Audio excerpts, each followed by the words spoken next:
Dear students, Bipin ചന്ദ്രയുടെ modern ഇന്ത്യയിലെ നാലാമത്തെ ചാപ്റ്ററാണ് the structure of government and the economic policies of the British empire in India 1757 to 1857.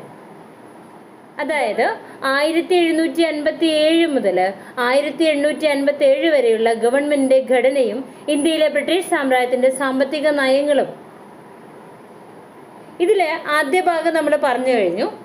ഇതിൽ government ഘടനയെക്കുറിച്ച് പറഞ്ഞു, ഇന്ത്യയിലെ ബ്രിട്ടീഷ് സാമ്പത്തിക നയങ്ങൾ പറഞ്ഞു തുടങ്ങിയപ്പോൾ വാണിജ്യ നയത്തെക്കുറിച്ച് പറഞ്ഞു. ഇനി നമുക്ക് പറയാനുള്ളത് സമ്പത്തിന്റെ ശോഷണത്തെക്കുറിച്ചാണ്, അതായത് ഡ്രെയിൻ ഓഫ് വെൽത്ത് എന്നതിനെക്കുറിച്ചാണ്. ഇന്ത്യയുടെ സമ്പത്തിൻ്റെയും വിഭവങ്ങളുടെയും ഒരു ഭാഗം ബ്രിട്ടീഷുകാർ ബ്രിട്ടനിലേക്ക് കയറ്റി അയച്ചു. അതിന് പകരമായി ഇന്ത്യക്ക് സാമ്പത്തിക ലാഭമോ ഭൗതിക വസ്തുക്കളോ ഒന്നും ലഭിച്ചില്ല. ഈ സാമ്പത്തിക ശോഷണം ബ്രിട്ടീഷ് ഭരണത്തിന്റെ ഒരു പ്രത്യേകതയായിരുന്നു. മുൻകാലങ്ങളിൽ ഇന്ത്യയിലെ ഏറ്റവും വഷളന്മാരായ ഭരണാധികാരികൾ പോലും ജനങ്ങളിൽ നിന്ന് പിരിച്ചെടുത്ത ഭൂനികുതി വരുമാനം രാജ്യത്തിനുള്ളിൽ തന്നെ ചെലവഴിച്ചിട്ടുണ്ടായിരുന്നു. ജലസേചന കനാലുകൾക്കോ ട്രങ്ക് റോഡുകൾക്കോ കൊട്ടാരങ്ങൾ, ക്ഷേത്രങ്ങൾ, മോസ്കുകൾ എന്നിവയോ നിർമ്മിക്കുന്നതിനോ ആക്രമണ സന്നാഹങ്ങൾക്കോ വ്യക്തിപരമായ ആവശ്യങ്ങൾക്കോ ആയി വരുമാനം ചെലവഴിച്ചാലും ആത്യന്തികമായി ഇന്ത്യയുടെ വാണിജ്യത്തെയും വ്യവസായത്തെയും പ്രോത്സാഹിപ്പിക്കാനും ഇന്ത്യക്കാർക്ക് തൊഴിലവസരങ്ങൾ നൽകാനും ആ ഭരണാധികാരികൾ ശ്രമിച്ചിട്ടുണ്ടായിരുന്നു. വിദേശീയരായിട്ടുള്ള കടന്നാക്രമണർ പോലും, അതായത് മംഗോൾ വംശത്തിന്റെ കടന്നാക്രമണത്തിന്റെ ഫലമായിട്ടുണ്ടായതാണ് മുഗളരല്ലേ. അപ്പൊ ഇവര് പോലും ഇന്ത്യയിൽ താമസമുറപ്പിക്കുകയും സ്വന്തം ഭവനമായിട്ട് കണക്കാക്കുകയും ചെയ്തിട്ടുണ്ട്. എന്നാൽ ബ്രിട്ടീഷുകാർ എന്നെന്നും വിദേശികളായി തന്നെ അവർ കഴിഞ്ഞു. ഇന്ത്യയിൽ ജോലിയും കച്ചവടവും ചെയ്തിരുന്ന ഇംഗ്ലീഷുകാർ ബ്രിട്ടനിലേക്ക് മടങ്ങിപ്പോകാൻ അവർ താല്പര്യപ്പെട്ടു. ഒരു വിദേശ കച്ചവട കമ്പനിയും ബ്രിട്ടനിലെ ഗവൺമെന്റും ഇന്ത്യ ഗവൺമെന്റിനെ നിയന്ത്രിച്ചുകൊണ്ടേയിരുന്നു.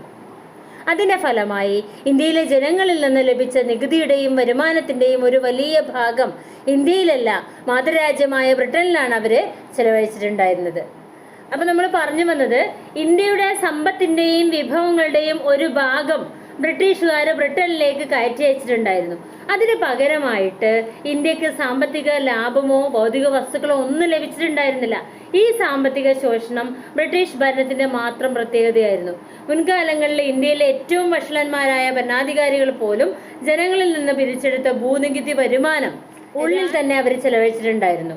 ജലസേചന കനാലുകൾക്കോ ട്രങ്ക് റോഡുകൾക്കോ കൊട്ടാരങ്ങള്, ക്ഷേത്രങ്ങള്, മോസ്കുകൾ എന്നിവയ്ക്കോ വേണ്ടി, അല്ലെങ്കിൽ ആക്രമണ സന്നാഹങ്ങൾക്ക് വേണ്ടിയോ വ്യക്തിപരമായ ആർഭാടങ്ങൾക്ക് വേണ്ടിയോ അവർ ഉപയോഗിച്ചാലും ആത്യന്തികമായിട്ട് അവർ ഇന്ത്യയുടെ വാണിജ്യത്തെയും വ്യവസായത്തെയും പ്രോത്സാഹിപ്പിക്കുകയും തൊഴിലവസരങ്ങൾ നൽകുകയും ചെയ്തിട്ടുണ്ടായിരുന്നു. അപ്പോൾ വിദേശികളായിട്ടുള്ള കടന്നാക്രമണക്കാർ പോലും, ഉദാഹരണത്തിന് മുഗളര്, അവർ ഇന്ത്യയിൽ താമസമുറപ്പിക്കുകയും അവർ സ്വന്തം ഭവനമായിട്ട് കണക്കാക്കുകയും ചെയ്തിട്ടുണ്ട്. എന്നാൽ ബ്രിട്ടീഷുകാർ അവരെന്നും വിദേശികളായി തന്നെ കഴിഞ്ഞു. ഇന്ത്യയിൽ ജോലിയും കച്ചവടവും ചെയ്തിരുന്ന ഇംഗ്ലീഷുകാർ ബ്രിട്ടനിലേക്ക് മടങ്ങിപ്പോകാൻ അവർ ഇഷ്ടപ്പെട്ടു. ഒരു വിദേശ കച്ചവട കമ്പനിയും ബ്രിട്ടനിലെ ഗവൺമെന്റും ഇന്ത്യ ഗവൺമെന്റിനെ നിയന്ത്രിച്ചു. അതിന്റെ ഫലമായിട്ട് ഇന്ത്യയിലെ ജനങ്ങളിൽ നിന്ന് ലഭിച്ച നികുതിയുടെയും വരുമാനത്തിന്റെയും ഒരു വലിയ ഭാഗം ഇന്ത്യയിലല്ല, മാതൃരാജ്യമായ ബ്രിട്ടനിലാണ് അവർ ചെലവഴിച്ചിട്ടുണ്ടായിരുന്നത്. ബംഗാളിൽ നിന്ന് സമ്പത്ത് ചോരാൻ തുടങ്ങുന്നത് 1757 അന്ന് കമ്പനിയുടെ ഉദ്യോഗസ്ഥർ ഇന്ത്യയിലെ രാജാക്കന്മാരിൽ നിന്നും, ജമീന്ദാർമാരിൽ നിന്നും, കച്ചവടക്കാരിൽ നിന്നും, സാധാരണക്കാരിൽ നിന്നും പിഴിഞ്ഞെടുത്ത അളവില്ലാത്ത ധനം മാതൃരാജ്യത്തേക്ക് കൊണ്ടുപോകാൻ തുടങ്ങി. 1758-നും 1765-നും ഇടയ്ക്ക് 6 ദശലക്ഷം പൗണ്ടോളം മാതൃരാജ്യത്തേക്ക് അവർ കൊണ്ടുപോയിട്ടുണ്ട്. ഈ തുക 1765 ബംഗാളിലെ നവാബിന്റെ ഭൂനികുതി വരുമാനത്തിന്റെ 4 മടങ്ങായിരുന്നു. ഈ തുകയിൽ ഉൾപ്പെടുന്നതല്ല നിയമവിരുദ്ധമായി കമ്പനി നേടിയെടുത്ത കച്ചവട ലാഭം എന്ന് പറഞ്ഞാൽ. അപ്പോൾ 1765 കമ്പനി ബംഗാളിന്റെ ദിവാനി കൈവശപ്പെടുത്തുകയും അങ്ങനെ വരുമാനത്തിന് മേലെ നിയന്ത്രണങ്ങൾ കൊണ്ടുവരികയും ചെയ്തു. ഉദ്യോഗസ്ഥരെക്കാൾ കമ്പനിയാണ് താമസിയാതെ സമ്പത്ത് കടത്തിക്കൊണ്ടുപോകുന്നതിൽ നേതൃത്വം നൽകിയിട്ടുണ്ടായിരുന്നത്. ബംഗാളിലെ ഭൂനികുതി വരുമാനം ഉപയോഗിച്ച് ഇന്ത്യയിൽ നിന്ന് ചരക്കുകൾ വാങ്ങുകയും കയറ്റി അയക്കുകയും ചെയ്തിട്ടുണ്ടായിരുന്നു. ഈ കച്ചവടം നിക്ഷേപങ്ങൾ എന്നാണ് അവർ അറിയപ്പെട്ടത്. ഇങ്ങനെ ഈ നിക്ഷേപങ്ങളിലൂടെ ബംഗാളിന്റെ ഭൂനികുതിയുമായിട്ട് ഇംഗ്ലണ്ടിലേക്ക് ഒഴുകുകയാണ് ചെയ്തത്. ഉദാഹരണമായി 1765 മുതൽ 1770 വരെ കമ്പനി ഏതാണ്ട് 4 ദശലക്ഷം പൗണ്ടോളം വില വരുന്ന ചരക്കുകൾ അഥവാ ബംഗാളിന്റെ മൊത്ത വരുമാനത്തിന്റെ 33% അവർ കയറ്റി അയച്ചു. 18-ാം നൂറ്റാണ്ടിന്റെ അവസാനത്തോടു കൂടി ഈ ഒരു ചോർച്ച ഇന്ത്യയുടെ ദേശീയ വരുമാനത്തിന്റെ 9%-ഓളമായിരുന്നു. യഥാർത്ഥ ചോർച്ച അതിനേക്കാൾ കൂടുതലായിരുന്നു. കാരണം ഇംഗ്ലീഷ് ഉദ്യോഗസ്ഥരുടെ ശമ്പളത്തിന്റെയും മറ്റു വരുമാനത്തിന്റെയും വലിയൊരു ഭാഗവും ഇംഗ്ലീഷുകാരുടെ കച്ചവട നേട്ടങ്ങളും ഇംഗ്ലണ്ടിലേക്ക് അവർ കൊണ്ടുപോയിട്ടുണ്ടായിരുന്നു. അപ്പോൾ നമ്മൾ ഇവിടെ പറഞ്ഞത് ബംഗാളിൽ നിന്ന് സമ്പത്ത് ചോരാൻ തുടങ്ങുന്നത് 1757-ലാണ്, അതായത് പ്ലാസി യുദ്ധത്തിന് ശേഷമാണ്. അന്ന് കമ്പനിയുടെ ഉദ്യോഗസ്ഥർ ഇന്ത്യയിലെ രാജാക്കന്മാരിൽ നിന്നും ജമീന്ദാർമാരിൽ നിന്നും കച്ചവടക്കാരിൽ നിന്നും സാധാരണക്കാരിൽ നിന്നും പിഴിഞ്ഞെടുത്ത അളവില്ലാത്ത ധനം മാതൃരാജ്യത്തേക്ക് കൊണ്ടുപോകാൻ തുടങ്ങിയിട്ടുണ്ടായിരുന്നു. 1758-നും 1765-നും ഇടയ്ക്ക് 6 ദശലക്ഷം പൗണ്ടോളം മാതൃരാജ്യത്തേക്ക് കൊണ്ടുപോയിട്ടുണ്ട്. ഈ തുക 1765-ല് ബംഗാളിലെ നവാബിന്റെ മൊത്തം ഭൂനികുതി വരുമാനത്തിന്റെ 4 മടങ്ങ് മാത്രമായിരുന്നു. ഈ തുകയിൽ ഉൾപ്പെടുന്നതല്ല നിയമവിരുദ്ധമായി കമ്പനി നേടിയെടുത്ത കച്ചവട ലാഭം എന്ന് പറഞ്ഞാൽ. അപ്പോൾ 1765-ല് കമ്പനി ബംഗാളിന്റെ ദിവാനി കൈവശപ്പെടുത്തുകയും അങ്ങനെ വരുമാനത്തിന്മേൽ നിയന്ത്രണങ്ങൾ നേടുകയും ചെയ്തു. ഉദ്യോഗസ്ഥരേക്കാൾ കമ്പനിയാണ് താമസിയാതെ സമ്പത്ത് കടത്തിക്കൊണ്ടു പോകുന്ന കാര്യത്തിലൊക്കെ നേതൃത്വം നൽകിയിട്ടുണ്ടായിരുന്നത്. ബംഗാളിന്റെ ഭൂനികുതി വരുമാനം ഉപയോഗിച്ചുകൊണ്ട് ഇന്ത്യയിൽ നിന്ന് ചരക്കുകൾ വാങ്ങുകയും കയറ്റി അയക്കുകയും ചെയ്തു. ഈ കച്ചവടം നിക്ഷേപങ്ങൾ എന്നാണ് അറിയപ്പെടുന്നത്. ഇങ്ങനെ ഈ നിക്ഷേപത്തിലൂടെ ബംഗാളിന്റെ ഭൂനികുതി ഇംഗ്ലണ്ടിലേക്ക് ഒഴുകാൻ തുടങ്ങി.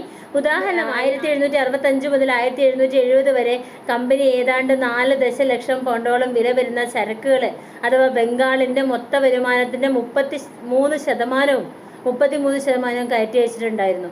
18-ാം നൂറ്റാണ്ട് അവസാനത്തോടെ ഈ ഒരു ചോർച്ച ഇന്ത്യയുടെ ദേശീയ വരുമാനത്തിന്റെ 9%-ഓളമായിട്ട് വർദ്ധിച്ചു. യഥാർത്ഥ ചോർച്ച അതിനേക്കാൾ കൂടുതലായിരുന്നു. കാരണം ഇംഗ്ലീഷ് ഉദ്യോഗസ്ഥരുടെ ശമ്പളത്തിന്റെയും മറ്റു വരുമാനത്തിന്റെയും വലിയൊരു ഭാഗവും ഇംഗ്ലീഷുകാരുടെ കച്ചവട നേട്ടങ്ങളും എല്ലാം തന്നെ ഇങ്ങോട്ടൊഴുകി, ഇംഗ്ലണ്ടിലേക്ക് ഒഴുകി. ഇന്ത്യയുടെ ഇറക്കുമതിക്ക് മേല് കയറ്റുമതി വളരെയേറെ ഉണ്ട് എന്നുള്ള ഒരു രീതിയിലാണ് ഈ ഒഴുക്കൊക്കെ നടന്നത്. അതിന് ഇന്ത്യക്ക് പ്രതിഫലമൊന്നും അവർക്ക് കൊടുത്തതുമില്ല. ഈ വാർഷിക ശോഷണത്തിന്റെ കൃത്യമായിട്ടുള്ള കണക്ക് ഇതുവരെ നമുക്ക് തിട്ടപ്പെടുത്താൻ കഴിഞ്ഞിട്ടുമില്ല. അപ്പോൾ അതിൻ്റെ അളവിനെ കുറിച്ച് ചരിത്രകാരന്മാർക്കിടയിൽ അഭിപ്രായ വ്യത്യാസങ്ങൾ ഉണ്ടെങ്കിലും കുറഞ്ഞ പക്ഷം 1757-നും 1857-നും മധ്യേ ശോഷണം ഉണ്ടായിരുന്നു എന്ന വസ്തുത ബ്രിട്ടീഷ് ഉദ്യോഗസ്ഥർ പരക്കെ അംഗീകരിച്ചിട്ടുണ്ട്. ഈ രീതിയിൽ ഹൗസ് ഓഫ് ലോർഡ്സിന്റെ സെലക്ട് കമ്മിറ്റി ചെയർമാനും പിന്നീട് ഇന്ത്യയുടെ ഗവർണർ ജനറലുമായിരുന്ന എലൻബറോ പ്രഭു 1840 ഇങ്ങനെ സമ്മതിക്കുന്നുണ്ട്. എന്താണ്?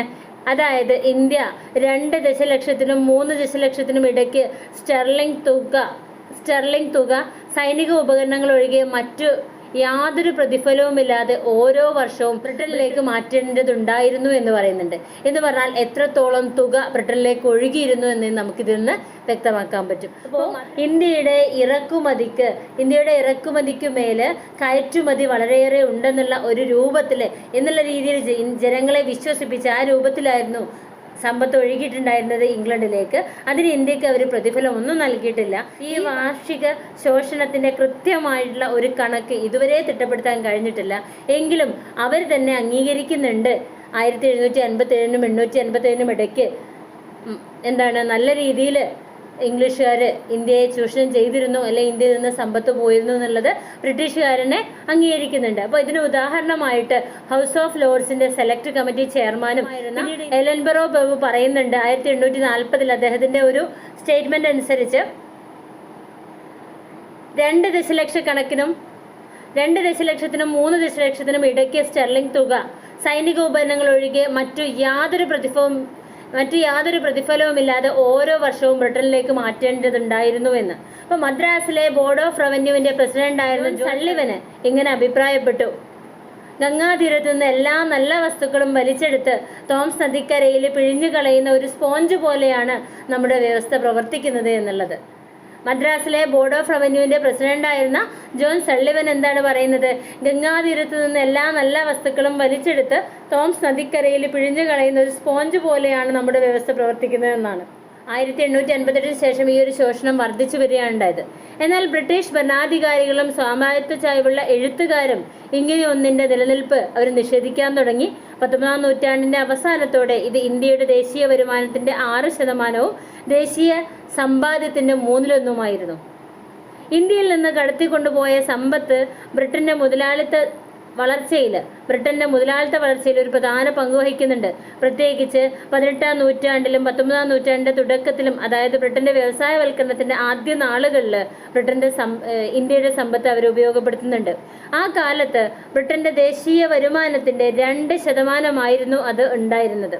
അതേ സമയത്ത് ബ്രിട്ടൻ വ്യവസായത്തിലും കൃഷിയിലും ദേശീയ വരുമാനത്തിന്റെ 7% മുതലിറക്കിയിരുന്നു എന്ന് അറിയുമ്പോൾ ഈ തുകയുടെ പ്രാധാന്യം നമുക്ക് മനസ്സിലാക്കാൻ പറ്റും. അതായത് ബ്രിട്ടന്റെ ദേശീയ വരുമാനത്തിന്റെ 7% അവർ മുതലിറക്കിയിട്ടുണ്ടായിരുന്നത്. 2% ഇന്ത്യയിൽ നിന്ന് പോയ സമ്പത്തുമായിരുന്നു. അപ്പോൾ എത്രത്തോളം ഇന്ത്യൻ സമ്പത്തിന്റെ പ്രാധാന്യം ഉണ്ടായിരുന്നു നമുക്ക് മനസ്സിലാക്കാൻ പറ്റും. 1858 ശേഷം ഈ ഒരു ശോഷണം വർദ്ധിച്ചു. എന്നാൽ ബ്രിട്ടീഷ് ഭരണാധികാരികളും സാമ്രാജ്യത്വ ചായവുള്ള എഴുത്തുകാരും ഇങ്ങനെ ഉണ്ടായിട്ടില്ല എന്ന് അവർ പറയാൻ വേണ്ടി ശ്രമിക്കുന്നുണ്ട്. 19-ാം നൂറ്റാണ്ട് അവസാനത്തോടെ ഇത് ഇന്ത്യയുടെ ദേശീയ വരുമാനത്തിന്റെ 6%, അതായത് ദേശീയ സമ്പാദ്യത്തിന്റെ 1/3 മാറിയിട്ടുണ്ടായിരുന്നു. അപ്പൊ ഇന്ത്യയിൽ നിന്ന് കടത്തിക്കൊണ്ടുപോയ സമ്പത്ത് ബ്രിട്ടന്റെ മുതലാളിത്ത വളർച്ചയിൽ ഒരു പ്രധാന പങ്ക് വഹിച്ചു. പ്രത്യേകിച്ച് 18-ാം നൂറ്റാണ്ടിലും 19-ാം നൂറ്റാണ്ടിന്റെ തുടക്കത്തിലും വ്യവസായ വിപ്ലവം ആരംഭിച്ചപ്പോൾ ഇന്ത്യൻ സമ്പത്ത് അവർ ഉപയോഗിച്ചു. ആ കാലത്ത് ബ്രിട്ടന്റെ ദേശീയ വരുമാനത്തിന്റെ 2% അതെന്ന് കണക്കാക്കപ്പെടുന്നുണ്ട്. അതേ സമയത്ത് ബ്രിട്ടന്റെ മുതൽ മുടക്ക് എന്ന് പറഞ്ഞാൽ 7% അപ്പോൾ എത്രത്തോളം ഇന്ത്യന്റെ സമ്പത്തിന് അവിടെ പ്രാധാന്യം ഉണ്ടായിരുന്നു ബ്രിട്ടന്റെ വളർച്ചയിൽ നിന്ന് നമുക്ക് മനസ്സിലാക്കാൻ പറ്റും. ഇത്രയാണ് നമുക്ക് ഈ ഒരു ഏരിയയിൽ പറയാനുള്ളത്.